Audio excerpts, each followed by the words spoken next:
L2s, I firmly believe, is going to be one of the largest narratives going into this bull market 2024, 2025. And in this video, we're going to be covering one of the L2s that I've recently become really bullish on in Mantle. Okay, so this is going to be a fundamental deep dive. So in this video, I'm going to cover what Mantle is. We're going to dive into their docs and, read some things that are important for you to know when investing into an L2. I'm going to explain what an L2 is and the problem that it's solving. Why L2s are going to be so huge this bull cycle, why I believe it. We're going to go through the tokenomics. We're going to do a website walkthrough. And at the end, I'm going to tell you guys if I'm buying it or not and why. So before we get started, I do have to say, none of this is financial advice. These are my own perspectives, research, and opinions, and should be treated as such. All right, so without further ado, let's jump straight into it. Starting off with, what are L2s and why do I think they're going to be so huge of a narrative this cycle?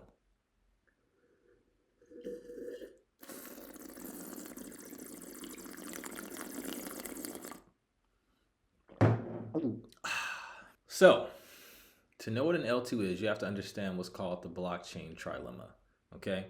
You have scalability or transactions per second, you have decentralization, and at the bottom, you have security.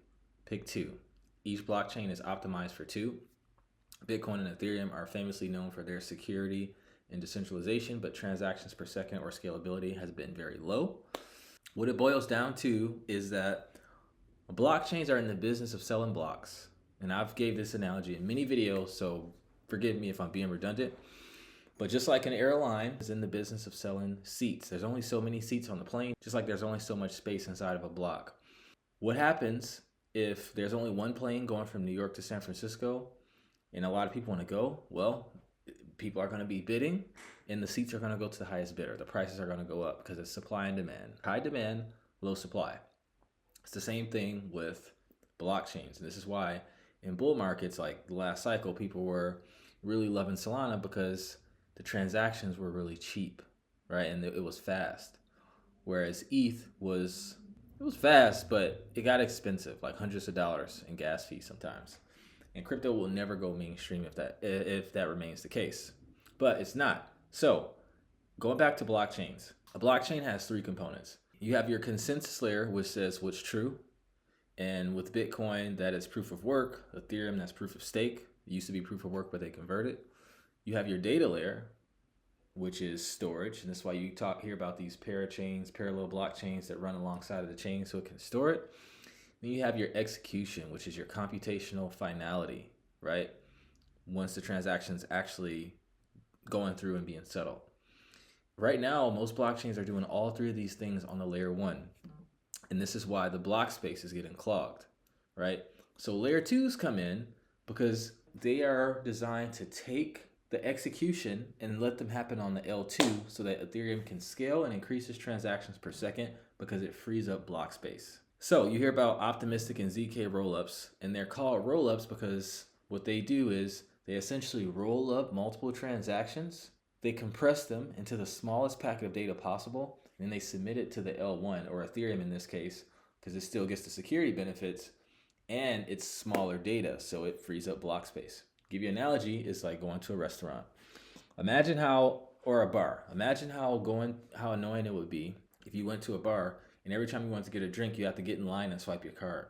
The line will be long. It wouldn't be as enjoyable of an experience. So that's why they have you open a tab. You pay for something, you open a tab, your drinks, your food, however many. At the end of the night, you close your tab and you pay for all those transactions at once so you're not waiting in line. It's the same exact thing with blockchains. And this is exactly the problem that L2s are solving because we need blockchains to be scalable. And the arbitrums, the optimisms, the polygons, the mantles, they are building solely with the purpose of helping Ethereum to scale and increase the transactions per second. Okay, so now that we're familiar with what an L2 is and the problem that they're solving, let's dive into these Mantle docs and start unpacking why I'm bullish on Mantle. All right, here we are on the docs. It says Mantle is dedicated to building an EVM-compatible scaling solution for ETH, like we talked about. This means that all contracts and tools running on Ethereum can operate on the Mantle network with minimal modifications. Taking advantage of its modular architecture, Mantle Network combines an optimistic rollup with various innovative data availability solutions, providing cheaper and more accessible data availability while inheriting the security of Ethereum. So when they say modular, it's basically like the division of labor where you have people who are specialized in certain things doing those things. Like you have trashmen, you have doctors, you have athletes, you have, construction workers. Everyone doesn't do everything, and this is how our cells work. In the amoeba, you have multiple parts around the cell that's optimized to do different things. And applying this to blockchain is having L2s for execution, sharding for storage, and using the L1 for consensus. Like it's division of labor from a technical standpoint. So, key features built as a roll-up. It says it utilizes Ethereum validators and consensus protocols to significantly reduce gas fees, decrease latency, and increase throughput. Users can customize transaction confirmation requirements to provide near real-time confirmation latency with minimal security settings. And then they went on to talk about the modular architecture. We already went over that. Data availability, we kind of went over that as well, but feel free to read it if you feel so inclined. Okay, so Mantle just recently upgraded to V2, which they call it tectonic upgrade. So let's cover what's new. So it says the development of Mantle Network Mainnet Alpha V1 began in late 2022, utilizing the OVM code base and predated the introduction of the OP stack. So this was before the OP stack, and OP and base, they're calling it the super chain, right? Because Coinbase is building on it. And it's been attracting a lot of attention, money, and just building in general. It says it brought forth a novel concept of modularity, presenting diverse solutions across various system components. However, with the release of OP Stack, Mantle chose to upgrade its network to a version based on the OP Stack Bedrock in order to embrace the OP Stack ecosystem or superchain ecosystem and lower the threshold of composability and interoperability, which is Mantle Network V2. So let's talk about some of the enhancements compared to the V1. So first one is EIP 1559. So EIP 1559 is EIP stands for Ethereum Improvement Proposal. And it's funny, I know the author, one of the co-authors of EIP 1559. He's one of my friends. He lives out here in SF.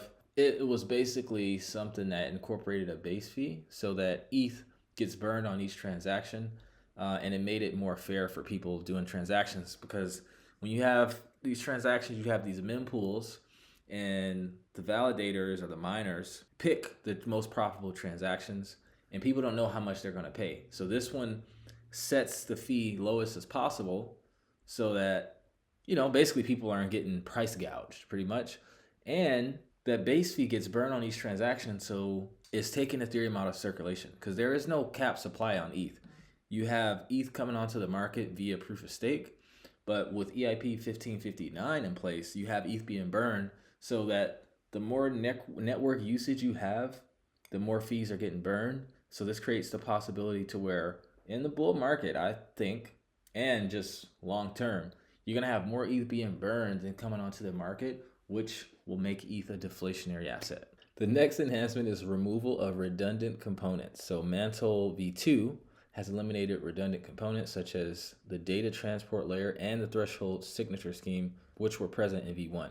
So they basically made it more efficient. Think of a gas-powered car with hundreds of moving parts versus an EV.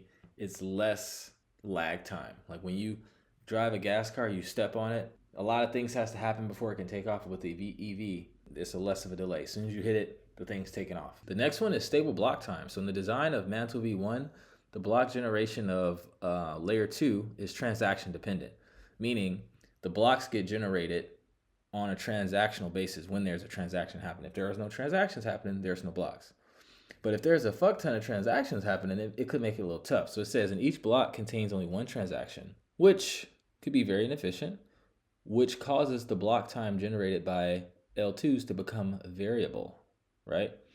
In Mantle V2, the block generation of L2 is transaction independent, and it has a fixed time, 2 seconds, to generate blocks, so each block will contain multiple transactions. Now let's cover some distinctions between Mantle V2 Tectonic and the OP Stack Bedrock. So you have independent data availability. So it says to mitigate high transaction fees associated with using Ethereum as the data availability layer, and considering the ongoing development of EIP 4844, Mantle V2 adopts Mantle DA powered by EigenLayer's EigenDA technology. I'm going to do a video on EigenLayer here pretty soon. But it reduces transaction fees and makes while making minimal compromises on security guarantees, which is good. If you want to read more, you just click the button. This one's big. Migration of native tokens to the layer 2. So in V2, they introduced the migration of native tokens, which means that they aren't wrapped. Like if you bridge ETH to some other chain, like Near protocol or something, it's not native ETH, it's wrapped ETH on Near. So the ETH gets stored somewhere and they mint wrapped ETH or Near ETH, I don't know what they call it. And then if you bridge back, they burn that Near ETH and they send the native ETH back to ETH mainnet. So it says in V2, the flow of MNT tokens, which is the Mantle tokens, will no longer use the ERC20 contract. Instead, MNT will be a native Mantle network L2 asset instead of the bridge version of the ERC20 counterpart. So you'll be able to have native tokens on Mantle, which is pretty nice. It's more secure, it's less layers. It just makes it simple, honestly. Less moving parts. So you have the architecture they show. So if you're a developer, feel free. This is just like complex stuff here. Have all the smart contract addresses. They go through the risk management and how they go about assessing risk, data availability, fraud proofs, forced transaction inclusion. So feel free to read through that. This is really good stuff. And they did have some pretty good audits. They had audits from Secure3, Open Zeppelin, and Sigma Prime. So this hints at their legitimacy because these smart contract audits are not cheap. All of these combined are probably close to $1 million or more. So I like to see that. Feel free to go through those. I'm trying to keep this video as short as possible.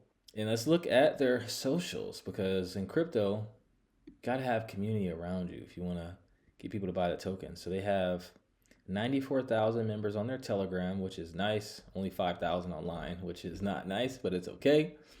Discord, they have 433,000 members, only 10,000 online. It is nighttime, so that's okay. 841,000 followers on their Twitter, which is pretty huge, right? And if we scroll down here, interaction isn't super crazy, actually.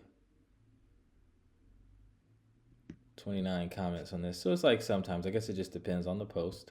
They have a YouTube channel, which I like. 45,000 subs with only 29 videos. I wonder if they bought this channel. Maybe not.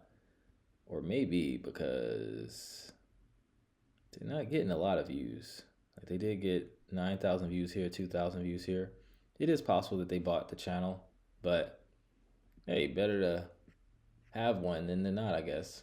And they do have a LinkedIn as well, where you can kind of look at the employees. So what I really like about Mantle and what makes them stand out is that two things, actually.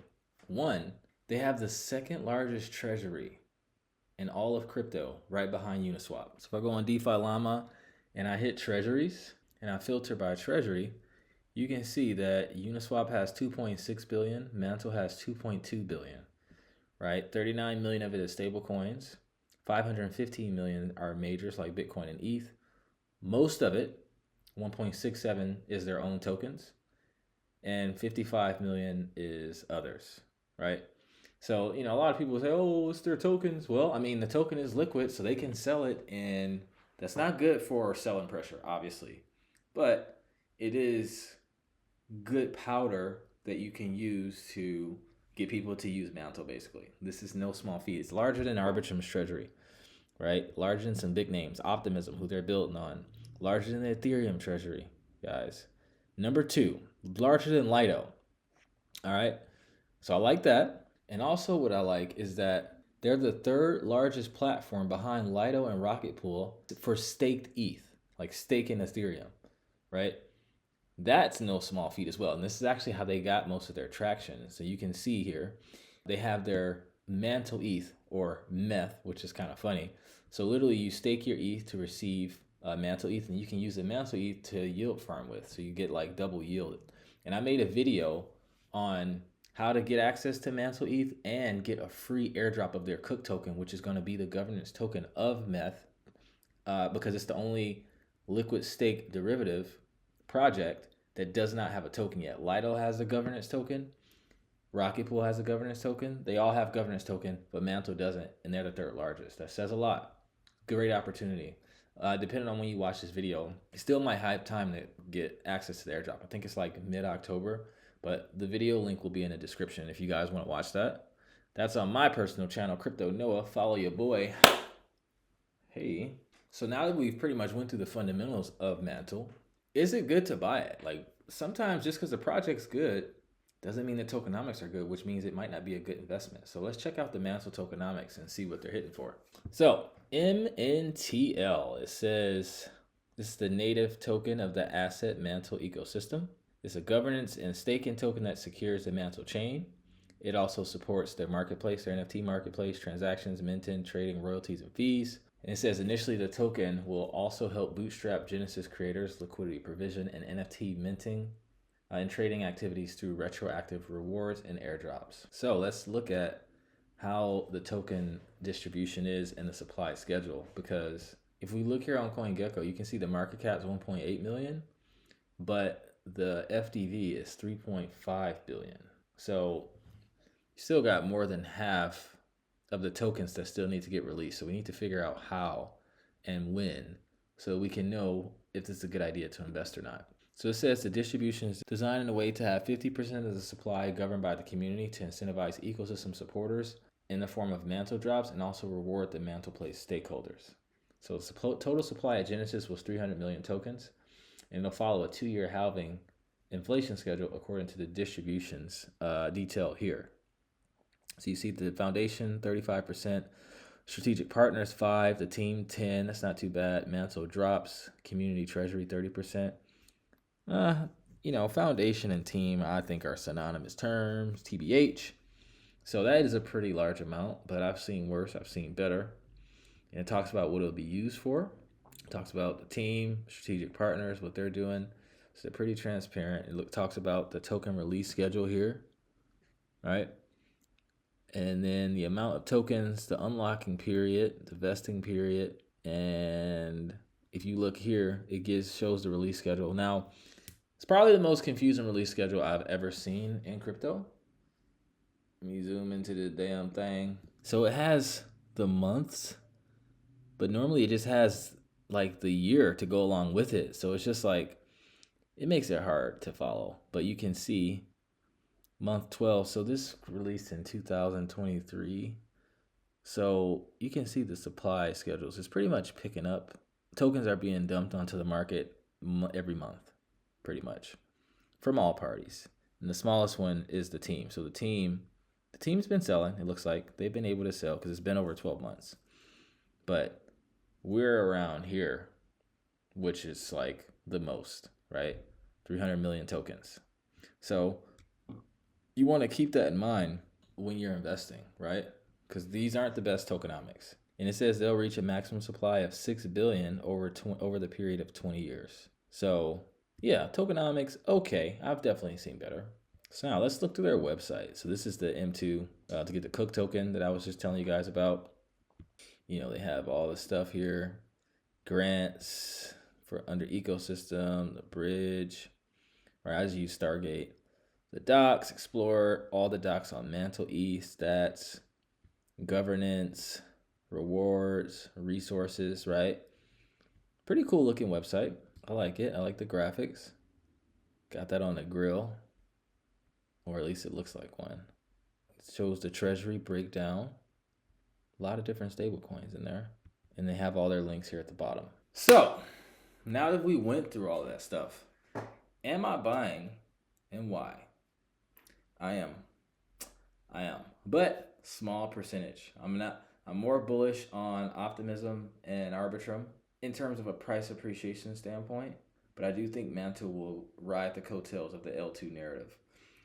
My least favorite thing about this project is the tokenomics. I don't like how they laid it out, like the whole month thing. This is the only project I've ever seen it done like that. They had to know it's going to be more confusing, and that just kind of tells me, like, are they trying to make it more confusing? I don't know, but a lot of tokens being dumped onto the market every month. That's not to say that the buying volume can't still get you some good price appreciation. Definitely subscribe to my channel. I already recorded how to turn a $25K investment into $142,500 by investing into Mantle. And I showed my yield farming strategy and how I will go about accumulating it if I were to. That'll get released probably a few days after this one, if it's not released already, depending on when you're watching it. But yeah, I think Mantle will appreciate. And even though it's a lot of tokens being bought up, I think the buying volume will more than compensate for the selling pressure, the demand. So I think you'll still be able to make some good money off of Mantle. I showed the price prediction and everything in the video. So I am buying, but not as much as I am other layer twos. But I do think like the fundamentals are strong. Like they're number 3 in liquid staking, and they have the second largest treasury.